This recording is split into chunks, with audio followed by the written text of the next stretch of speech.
할렐루야. 우리 좌우에 계신 분들과 함께 인사 나누십시다. 샬롬. 하나님의 거룩한 것을 상업화하는 것을 가리켜서 성직 매매라고 하는데, 그러니까 영어로 시모니라고 해요. 그런데 이 시몬이라고 하는 단어가 생기게 된 유래가 있습니다. 사도들이 사마리아에서 안수할 때, 안수하는 사도들의 기도를 통해서 사람들에게 성령이 내리는 것을 보고 그 자리에 있던 시몬이 돈을 들여서 사도들에게 부탁을 합니다. 나에게도 이 권능을 주어 누구든지 내가 안수하는 사람은 성령을 받게 해달라. 바로 그 부탁을 통하여서 이 성직 매매라고 하는 단어, 시몬의 이름을 따서 시모니라고 하는 단어가 생기게 되었어요. 그런데 성직 매매, 돈으로 하나님의 선물, 하나님의 성령을 사려고 하는 이런 성직 매매가 안타깝게도 지금까지도 우리 교회 안에 계속되고 있다는 사실이지요. 어떤 교회에서는 장로 되는데 얼마가 필요하다. 심지어는 교단 안에서도 총회장 되는데 얼마를 썼다. 이런 얘기들이 공공연하게 나오고 있습니다. 그러면 목사와 장로만 그러냐? 그렇지 않아요. 성도들 중에도 은연중에 이런 말들을 내뱉을 때가 있어요. 나도 돈만 있으면 마음껏 봉사하고, 나도 돈만 있으면 직분 다 받을 텐데 돈 없어서 안 돼요. 이런 말 하지 않습니까? 그러면서 또 신앙생활을 오래 하신 분들은 이런 얘기도 해요. 내가 신앙생활 해보니까 돈이 있어야 신앙생활도 하겠더라. 이게 은연중에 내뱉는 말 아니겠습니까? 목사님들도 예외가 아니에요. 목사님들도 은연중에 설교하시면서 돈이 있어야 선교를 하지요. 돈이 있어야 구제를 하고 여름 성교학교 수련회를 합니다. 헌금 많이 하세요. 그런데 이런 말을 듣고 이제는 더 이상 이상하다고 생각하지 않고 당연하게 생각하는 것, 여러분, 이게 더 무서운 생각 아니겠습니까? 그러니까 은연중에 신앙생활을 하려고 해도, 봉사를 하려고 해도, 직분을 받으려고 해도 돈이 있어야 하지요. 하나님보다 돈을 더 우선시하면서 내가 돈만 있으면 교회 직분도, 교회 일도, 심지어는 하나님도 내 마음대로 움직일 수 있다고 생각하는 것, 이게 바로 시몬이 성직 매매라고 하는 거예요. 교회 안에서나 밖에서나 사람들 생각 속엔 다 돈이면 다 된다, 이런 가치관으로 살아가고 있는 이 시대에 여러분, 어떻게 하면 우리는 돈만 있으면 다 된다가 아니라 예수님 한 분으로 충분합니다, 이 고백으로 살아갈 수 있을까요? 어떻게 하면 세상의 가치관이 아니라 성경적인 가치관으로 저는 돈이 아니라 하나님 한 분으로 충분합니다, 이런 믿음으로 살아갈 수 있을까? 오늘 주신 말씀 통해서 성령을 받는지라, 이 제목으로 함께 은혜를 나누겠습니다. 첫 번째, 성령 받기를 기도해야 합니다. 14절 말씀을 우리 함께 읽겠습니다. 시작. 예루살렘에 있는 사도들이 사마리아에도 하나님의 말씀을 받았다 함을 듣고 베드로와 요한을 보내매. 아멘. 여기 보니까 예루살렘에 있는 사도들이 사마리아도 하나님의 말씀을 받았다 함을 들었다는 거예요. 다른 것도 아니고 유대인들은 사마리아 사람들을 뭐라고요? 짐승처럼 여겼어요. 아주 개처럼 무시하던 사람이 사마리아 사람인데 거기에도 하나님의 말씀을 들었다 하는 소식을 듣고 사도들이 뭐라 그러겠어요? 처음에는 반신반의했습니다. 설마 다른 사람들은 다 몰라도, 다른 성은 다 몰라도, 에이, 설마 사마리아 사람들이, 짐승 같은 사마리아 사람들이 하나님의 말씀을 받았겠어? 의심했다는 거지요.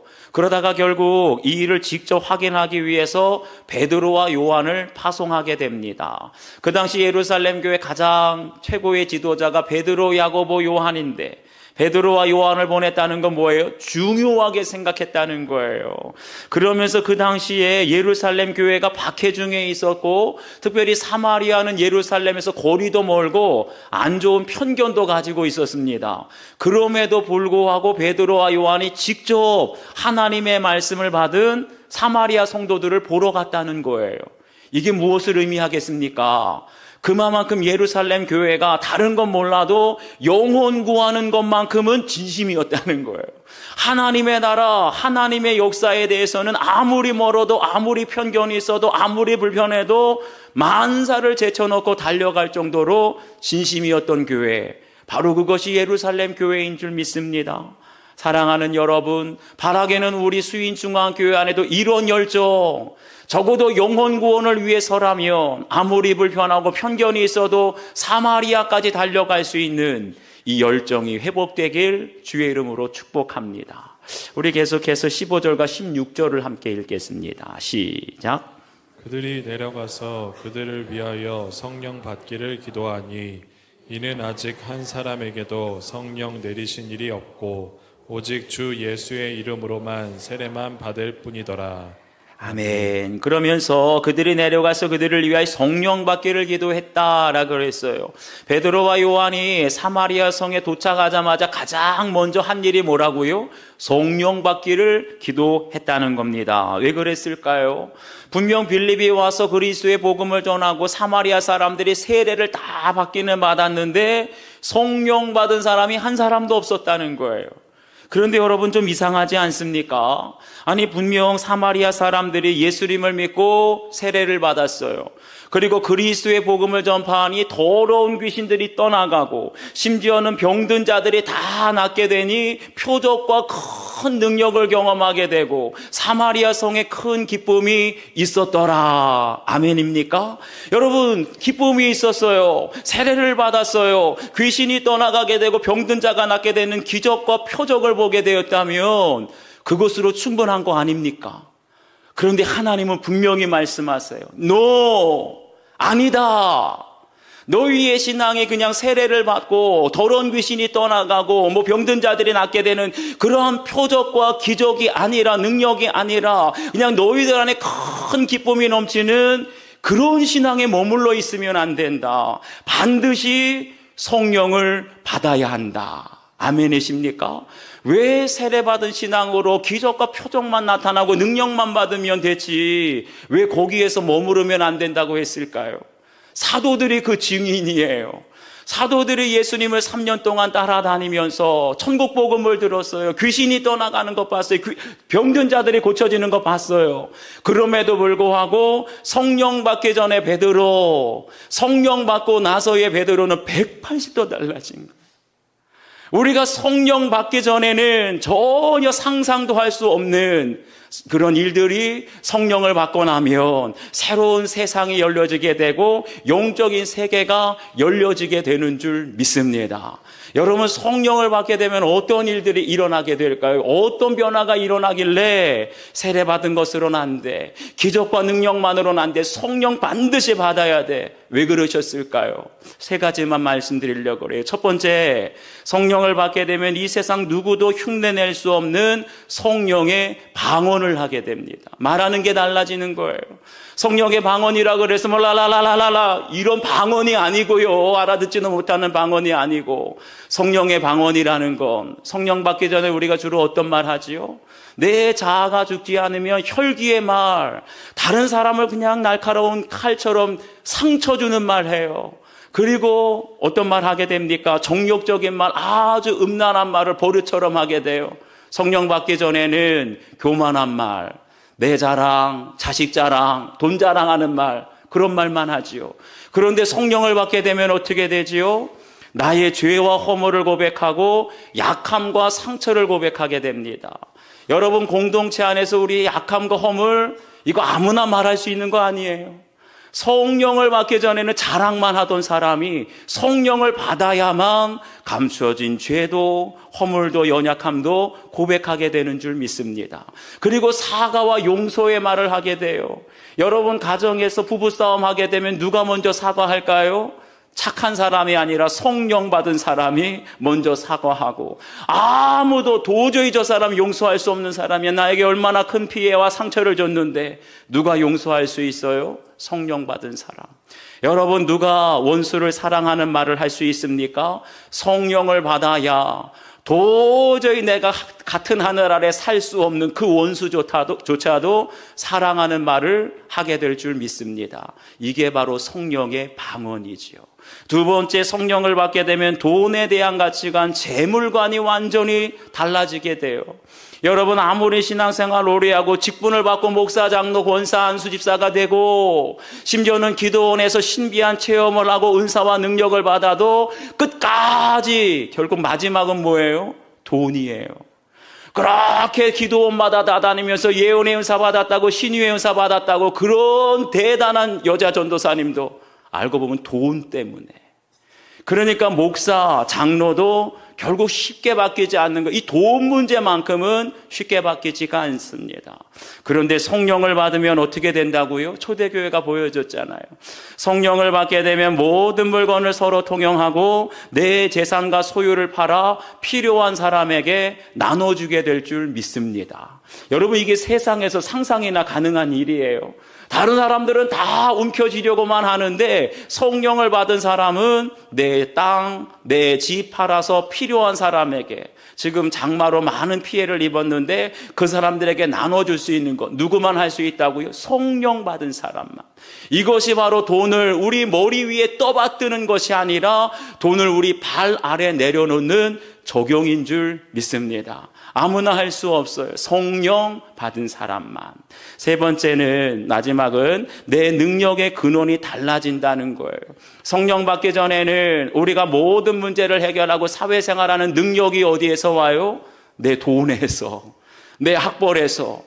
내가 아이비 리그, 내가 UCLA 출신이에요. 내가 스카이, 이것이 내 능력의 근원이고 내 경력과 또 내 인맥이 내 능력의 근원이었는데 성령을 받게 되면 달라져요. 성령을 받게 되면 나는 없고 오직 예수로 살게 되니까 은과 금은 내게 없거니와 나사렛 예수의 이름으로 일어나 걸으라. 그럴 때 걷지 못하던 자가 일어나게 되는 기적이 나타나게 되는 줄 믿습니다. 내 학벌, 내 돈, 내 경력과 내 인맥을 의지할 땐 절대 예수님의 이름에 능력이 나타나지 않아요. 그런데 철저히 난 죽고 내 자아가 죽고 혈기가 죽고 교만과 욕심이 죽고 예수로 살게 될 때, 예수 그리스도의 이름의 능력이 우리의 일상 가운데 병든 자들을 고치게 되고 영적으로 죽었던 자들이 살아나게 되고 우리 가정이 회복되는 은혜가 나타나게 될 줄 믿습니다. 여러분, 성령 받지 않으면 아무리 신앙생활 오래 해도 이런 변화가 나타나요, 안 나타나요? 변화가 나타나지도 않을 뿐만 아니라 이해도 못해요. 심지어는 교회에서 직분 받은 분들도 아니 어떻게 그렇게 살 수가 있어? 다른 사람들은 다 자기 재산 모으는데 어떻게 땅을 팔고 집을 팔아가지고 재산을 팔아서 남을 도와줄 수, 이해도 안 돼요. 왜요? 성령을 받지 못해서. 오직 성령을 받은 사람에게만 말이 달라지고 재물관이 달라지고 능력의 근원이 달라지는 변화가 있게 될 줄 믿습니다. 오늘 그러한 은혜를 여러분 사모하시기를 바라요. 우리가 말씀을 의지하여 부르짖게 될 때 사마리아 성에 임하게 된 성령이여 임하소서. 성령이 여러분에게 부어지는 이 시간 되기를 주의 이름으로 축복합니다. 한번 적용해 보세요. 내가 즉시 달려가서 성령 받기를 기도해야 할 나의 사마리아는 누구입니까? 세례는 받았는데, 기적은 체험했는데, 능력을 받았는데 아직도 성령의 방언이 안 나오고 물질관이 전혀 바뀌지 않는 그런 사람들이 있습니까? 그게 나의 사마리아예요. 성령을 받고 변화된 것은 무엇입니까? 여러분의 언어 성령의 방언으로 바뀌어지셨습니까? 물질관이 달라지셨습니까? 아니면 여러분의 능력의 근원이 여전히 돈과 학벌과 인맥입니까? 아니면 오직 예수로, 예수의 이름의 능력으로 사십니까? 한번 적용해 보세요. 두 번째는 성령의 권능이 아닌 성령의 다스림을 구해야 합니다. 18절과 19절 말씀 함께 읽겠습니다. 시작. 시몬이 사도들의 안수로 성령 받는 것을 보고 돈을 들여 이르되 이 권능을 내게도 주어 누구든지 내가 안수하는 사람은 성령을 받게 하여 주소서 하니, 아멘. 여기 보니까 시몬이 사도들의 안수로 성령 받는 것을 보았다라고 그랬어요. 시몬이 누구지요? 마술사. 그러니까 이 시몬이라고 하는 사람의 마술로 사람들이 다 놀라게 되니까 사마리아에 있는 사람들, 낮은 사람부터 높은 사람까지 다 따랐던 대단한 마술사. 그래서 그 사람을 가리켜서 마구스라고 그랬죠. 그 사람이 바로 시몬이었습니다. 그런데 빌립이 와서 백성에게 그리스도를 전파하니 더러운 귀신이 떠나가고 걷지 못하던 사람들이 다 나와서 걷게 되니까 어때요? 깜짝 놀라서 빌립이 전하는 말씀을 듣고 세례를 받아요. 그리고 전심으로 빌립을 따라다녔다고 했습니다. 그런데 얼마 후에 예루살렘에서 또 베드로와 요한이 내려와서 사람들에게 안수를 하니까 성령을 받게 되는 그 광경을 보니까 더 깜짝 놀라는 거예요. 어머, 빌립보다 더 대단한 사람이네. 빌립은 더러운 귀신을 떠나가게만 했는데 베드로와 요한이 안수하니까 성령을 받는 것을 보고 이 시몬이 어떻게 했다고요? 사도들에게 돈을 드렸더라. 여러분, 왜 갑자기 사도들에게 돈을 드렸을까요? 여기에 보면 이 권능을 내게도 주어 누구든지 내가 안수하는 사람은 성령을 받게 하여 주소서. 한마디로 돈을 드린 이유는 사도들에게 있는 그 권능, 내가 안수하면 누구에게나 다 성령을 받게 하는 그 권능을 나에게 돈을 주고 팔아라. 돈을 주고 살려고 했다는 것이지요. 그러니까 베드로가 뭐라고 합니까? 우리 20절 말씀 함께 읽겠습니다. 시작.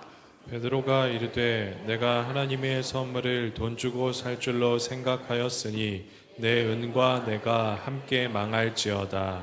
아멘. 여기 보세요. 베드로가 시몬에게 뭐라고 합니까? 네 은과 네가 함께 망할지어다.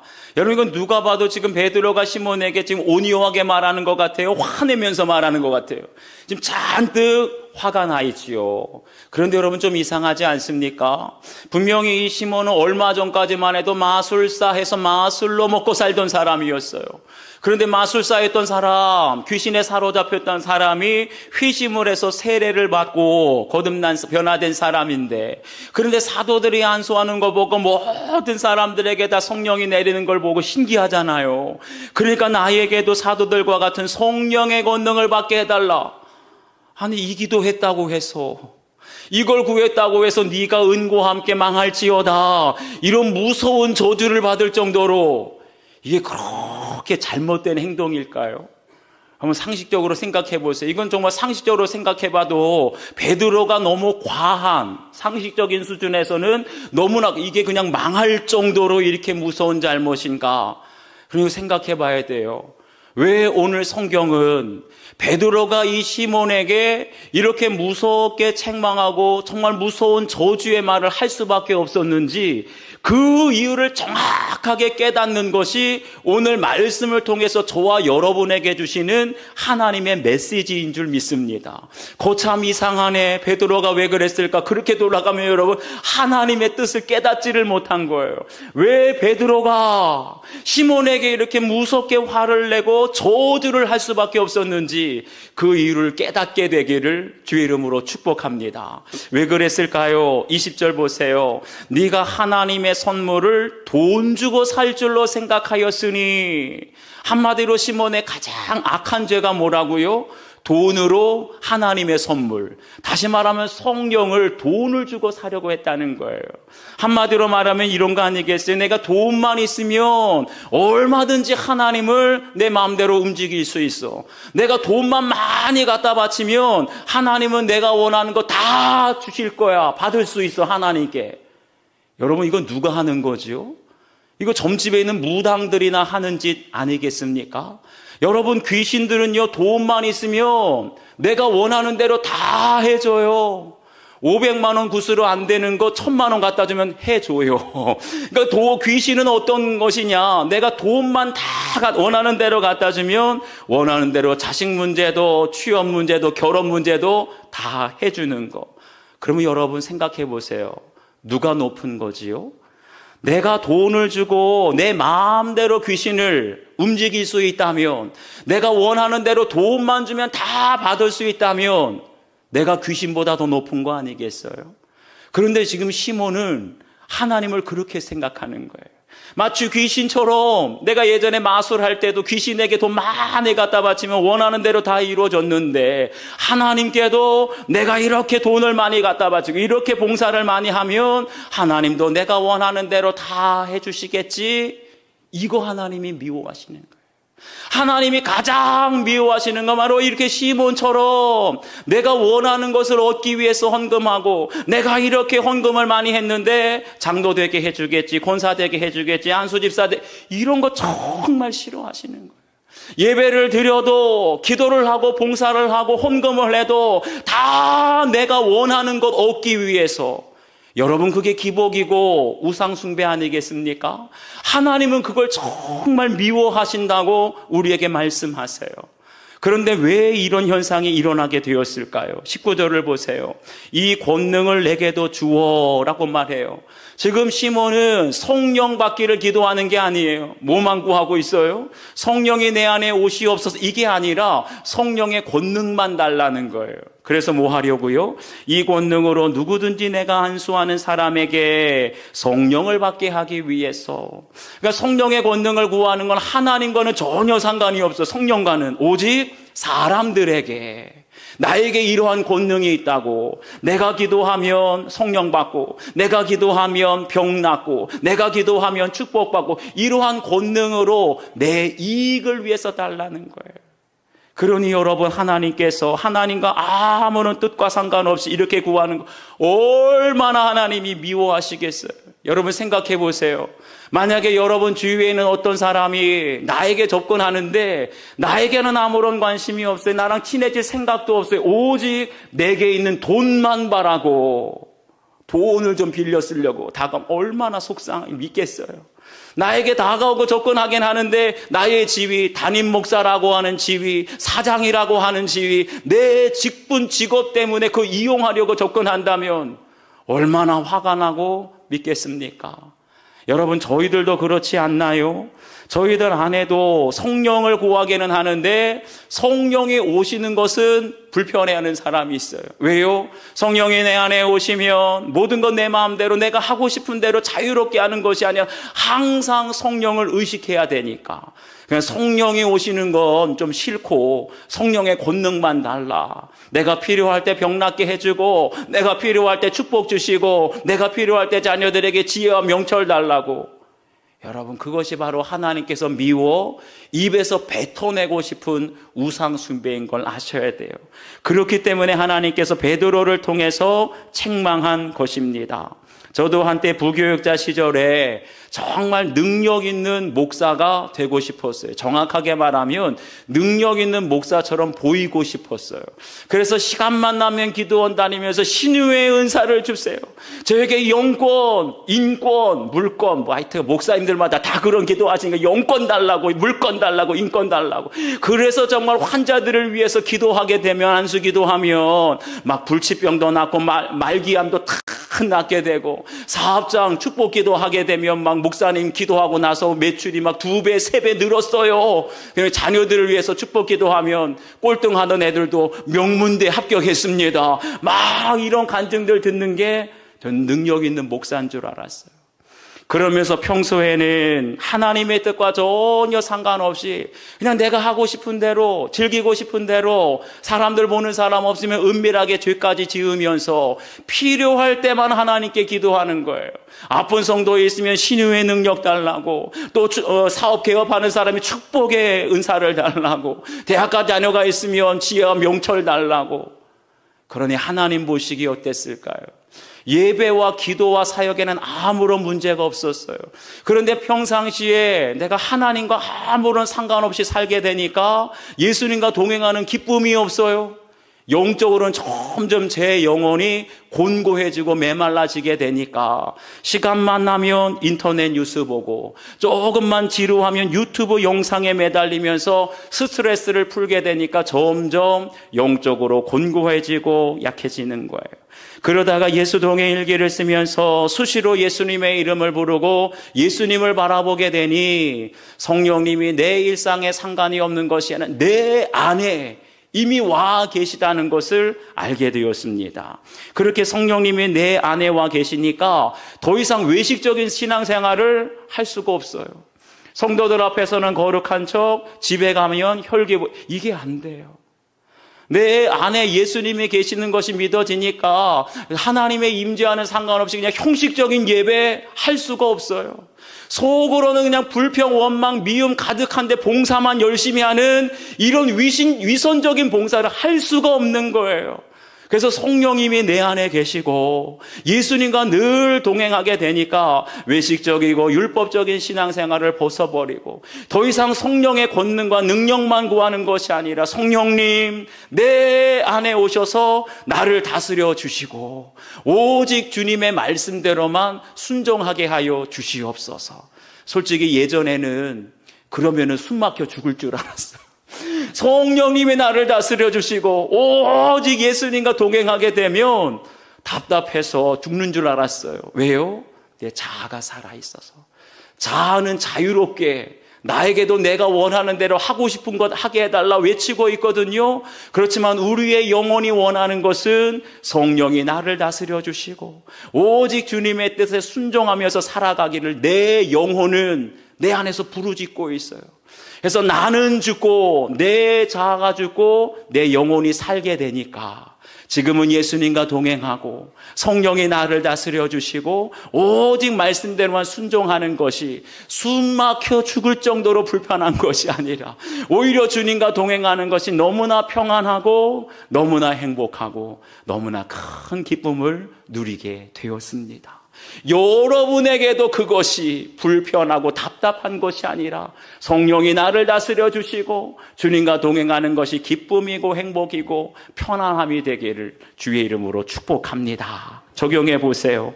신앙생활을 제대로 하려면 돈이 필요하다고 생각한 적은 언제입니까? 나는 돈 없어서 못해요. 혹시 그렇게 핑계댄 적은 없으신지? 이게 바로 우리 안에 시몬과 같은 성직매매의 마음이에요. 성령의 권능을 구하는 이유는 여러분 무엇입니까? 맨날 성령 달라고, 신유의 은사 달라고, 능력 달라고. 혹시 나의 이익을 위해서 구하는 건 아닙니까? 진정 성령의 다스리심, 주님의 뜻대로 순종하기 위해서 구하고 계십니까? 한번 적용해 보세요. 세 번째, 악독과 불의를 끊기 위해서 기도의 메인바가 되어야 합니다. 우리 22절과 23절 함께 읽겠습니다. 시작. 그러므로 너의 이 악함을 회개하고 주께 기도하라. 혹 마음에 품은 것을 사하여 주시리라. 내가 보니 너는 악독이 가득하며 불의의 메인바 되었도다. 아멘. 여기 보세요. 이제 베드로가 시몬에게 뭐라고 합니까? 너의 이 악함을 회개하고 주께 기도하라. 아니 방금 전까지만 해도 너가 은과 함께 망할지어다. 정말 무서운 저주를 뽑아왔는데 금방 말이 바뀌었어요. 180도로. 뭐라고 하지요? 회개하고 주께 기도하라. 무섭게 책망하던 마음이 이제 사랑하는 마음으로 권면하는 말투로 바뀌었어요. 그런데 여기서 우리가 눈여겨볼 것은 베드로가 시몬에게 권면한 말, 주께 기도하라. 여기서 기도하라는 말을 헬라어로는 데오마이라고 하는데 이 데오마이라고 하는 말은 원래 묶다, 붙들어 매다라는 뜻입니다. 한마디로 지금 시몬에게 주께 기도하라 이 말은 무슨 뜻이죠? 너 자신을 주께 묶어두라. 내 마음을 주께 동여매라. 그러니까 예수님께 떨어지지 않도록 그냥 동아줄로 밧줄로 그냥 묶어놓으라는 거예요. 여러분 왜 시몬에게 이렇게까지 말을 했을까요? 여기 보세요. 너는 악독이 가득하며 불의의 메인바 되었다라고 말합니다. 지금 시몬의 영적인 상태가 어땠다고요? 그 안에 선한 것은 없어요. 악독이 가득했다 그랬어요. 뿐만 아니라 불의의 메인바 되었다. 죄의 사슬에 꽁꽁 묶여가지고 죄의 노예가 되었다는 것이죠. 죄에서 벗어날 수 없는 상태. 그게 바로 지금 시몬의 상태였다는 거예요. 그러니까 세례를 받고 표적과 큰 능력을 경험했지만 눈 깜짝할 사이에 옛 모습, 옛 습관이 나오는 거예요. 옛날에 마술사 했을 때도 내가 돈 주고 귀신에게 구하면 다 얻었던 것처럼 옛 습관이 나오게 되니까 돈 주고 하나님의 선물, 성령을 사려고 하지 않았습니까? 여러분 이게 참 놀라운 거 아니겠어요? 이게 우리가 여기서 깨달아 분별해야 될 것이 있습니다. 이렇게 시몬처럼 악독이 가득하고 불의에 매여 있는 사람도 세례를 받을 수 있어요. 뿐만 아니라 시몬이 뭐를 구했다고? 성령의 권능. 악독이 가득하고 불의에 매여 있는 사람도 성령의 권능을 구할 수 있다는 거예요. 오늘날 우리가 이걸 잘 분별해야 합니다. 저희도 그렇지 않습니까? 우리가 교회에서 직분도 받았어요. 봉사도 열심히 해요. 은혜 받아서 이제 새벽기도, 철야기도 다 나오면서 주위에서는 어머, 집사님 어쩜 그렇게 믿음이 좋아요. 권사님 믿음을 담고 싶어요. 얼마나 믿음이 좋은지 존경합니다. 그랬는데 다 칭찬하는데 눈 깜짝할 사이에요. 눈 깜짝할 사이 예습관이 올라오면 어떻게 되지요? 그렇게 은혜는 혼자 다 받고 있는데 갑자기 혈기가 올라옵니다. 한순간에 예습관이 올라오게 되면 옛날에 하던 버릇처럼 거짓말이 나오고 사기가 나오게 되고 음란한 말과 음란한 생각이 막 터져 나오지 않습니까? 여러분 왜 그러지요? 은혜 한창 받고 있는데 바로 우리가 시몬이라는 거예요. 시몬도 지금 세례받고 은혜 많이 받고 있었어요. 빌립 따라다니면서. 그런데 악독이 가득하고 불의에 매여 있는 죄인이었기 때문에 한순간에 넘어질 수 있다는 거. 이것을 여러분 평생 잊지 말고 기억하시기 바랍니다. 그러면 어떻게 하면 악독과 불의에서 벗어나서 우리가 성령을 받을 수 있을까요? 베드로가 말한 것처럼 우리의 마음을 온전히 주님께 동요매는 기도를 해야 할 줄 믿습니다. 그냥 맨날 이거 해주세요, 저거 주세요 이렇게 소원을 구하는 기도로는 여러분 우리가 악독이 가득하고 불의가 매여 있는 것에서 벗어날 수가 없어요. 어떻게 기도해야 되느냐? 데우마이, 나의 마음을 예수님께 완전히 붙들어 매는 기도를 드려야 할 줄 믿습니다. 한순간도 떨어지면 안 돼요. 근데 우리의 자아는 어떻지요? 내 안에 혈기가 살아있고 욕심과 교만이 살아있으면 내 자아는 예수님께 붙어 있으려고 할까요? 떨어지려고 할까요? 숨 막혀 죽겠어요. 저도 좀 내가 원하는 대로 하고 싶은 대로 하게 해주세요. 내 자아가 살아있으면 자꾸만 예수님께 멀리 떨어지려고 하지요. 그렇기 때문에 우리가 악독과 불의에서 끊어버리고 벗어나기 위해서는 나는 죽고 예수로 사는 기도를 드려야 할 줄 믿습니다. 내 자아가 죽어야 돼요. 내 혈기와 교만과 욕심이 철저히 죽고 오직 예수로 생각하고 예수로 말하고 예수로 살아가는 것, 그것이 오직 예수님께 꼭 붙들어 매여 있는 기도가 되는 줄 믿습니다. 이렇게 철저히 나는 죽고 예수로 사는 내 마음을 주님께 붙들어 매는 기도를 하게 될 때 떨어지지 않고 늘 주님께 붙어있는, 주님과 동행하는 그런 기도를 하게 될 때 드디어 악독과 모든 불의가 끊어지게 되고 성령이 우리 안에 오셔서 우리를 다스리시고 이끄시는 삶을 살게 될 줄 믿습니다. 물질의 노예가 아닌 주님께 매인 삶을 살기로 했다는 한 성도님의 큐티인 간증입니다. 저는 26년 전 첫 직장에서 만난 영업부장과 함께 창업을 해서 저희의 노후를 책임져 주리라 하는 그 말을 듣고 일 중독자가 되어 열심히 살았고 회사는 14년 만에 코스닥에 상장이 되었습니다. 성공한 것이죠. 그러다가 창업주는 췌장암에 걸려서 저희의 노후를 위해 주기로 약속한 주식까지, 자기 주식이었어요. 이 주식까지 다 팔고 돈을 챙겨서 회사를 떠났습니다. 그러니 얼마나 배신감이 느껴졌겠습니까? 내 노후를 그 사람에게 맡겼는데 췌장암 걸렸다고 떠나버렸어요. 그러고 나서 저는 자기 열심히 극에 달하여 큰 프로젝트를 연이어 수주함으로 회사를 새롭게 인수한 새로운 회장에게 인정을 받아 사장이 되었습니다. 이분이 보통 열심이 아니세요. 하지만 믿음이 없는 거래처 사람과 식사할 때면 거래의 손해를 볼까 봐 믿음을 숨긴 채 식사 기도도 하지 않았고, 왠지 찔리는 분들이 있을 것 같아요. 또 가격을 협상할 때는 솔직하게, 상대방에게 솔직하게 보이고자 나 교회 다니는 사람이에요, 집사예요 하면서 경건을 이익의 방도로만 사용했습니다. 이랬다 저랬다, 어떤 사람에게는 믿음이 없는 척, 어떤 사람에게는 믿음이 있는 척. 그러면서 주일에는 찬양대 봉사와 11조를 하면서 시몬처럼 하나님의 선물인 성령을 돈을 주고 사려고 했습니다. 내가 이렇게 11조하고 봉사하는데 뭐 하나 직분 주시겠지 그랬다는 거예요.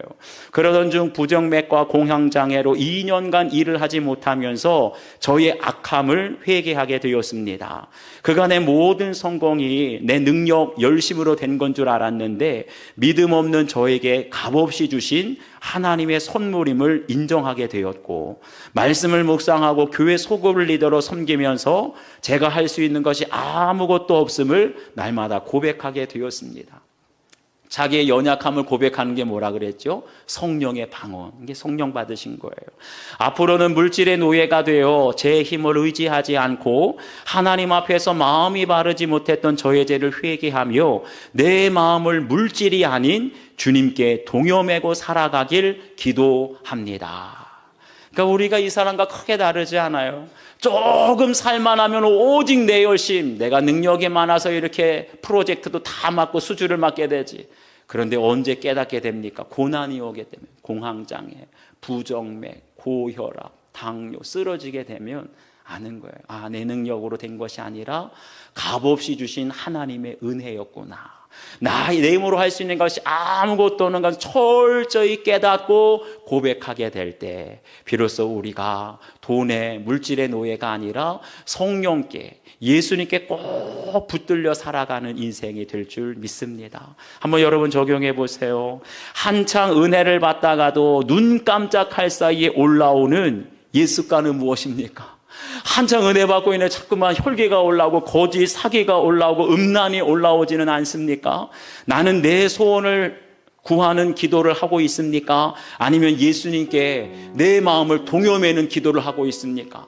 여러분, 예수님께 꼭 붙어가려면, 불의와 악독에 쓰러지지 않으려면, 혈기에 쓰러지지 않으려면 붙어 있어야 돼요.